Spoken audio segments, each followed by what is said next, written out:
ஆண்டவருடைய வருகை மிக சமீபமாய் இருக்கிறது. நம்ம எந்தெந்த காரியத்தில் தொய்வாக இருக்கிறோமோ அதை ஆண்டவர்கிட்டே சொல்லி நம்ம ஜெபம் பண்ணி நம்மை பரிசுத்தப்படுத்திக் கொள்ளணும், நம்மளை சரி பண்ணி கொள்ள வேண்டும்.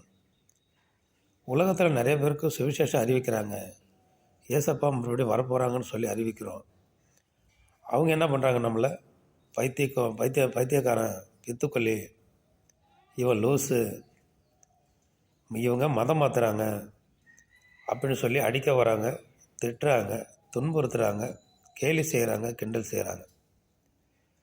ஆனாலும் கட்டாயமாக இயேசு கிறிஸ்து ஒரு நாள் ஆகாயத்தில் இருந்து இறங்கி வருவார். எல்லாருடைய கண்களும் அவரை பார்க்கும். இது 100க்கு 100 உண்மை, நிச்சயம். இது நடக்கும். பரிசுத்த வேதாகமத்தில் எழுதப்பட்ட எல்லாமே நடந்துக்கிட்டு இருக்கு, இன்னமும் நடந்து கொண்டிருக்கிறது. இதற்கு முன்பாக வேதத்தில் எழுதப்பட்ட எல்லாம் நடந்துக்கிட்டு இருக்கு.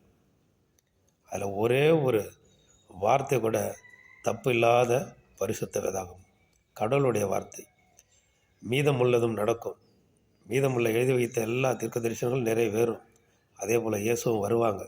அதற்கு முன்பாக நம்ம பரிசுத்தப்படுத்திக் கொள்ளணும். கேலி கிண்டல் செய்கிறவங்க ஒரு நாள் இயேசு வருகிற பொழுது அலறி அழுவார்கள்.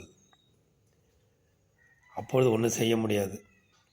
இப்பொழுதே நீ ஆயத்தப்படு, உன்னுடனே கூடிய கூட்டத்தை ஆயத்தப்படுத்து, நீ அவர்களுக்கு காவலாளனாய் இரு.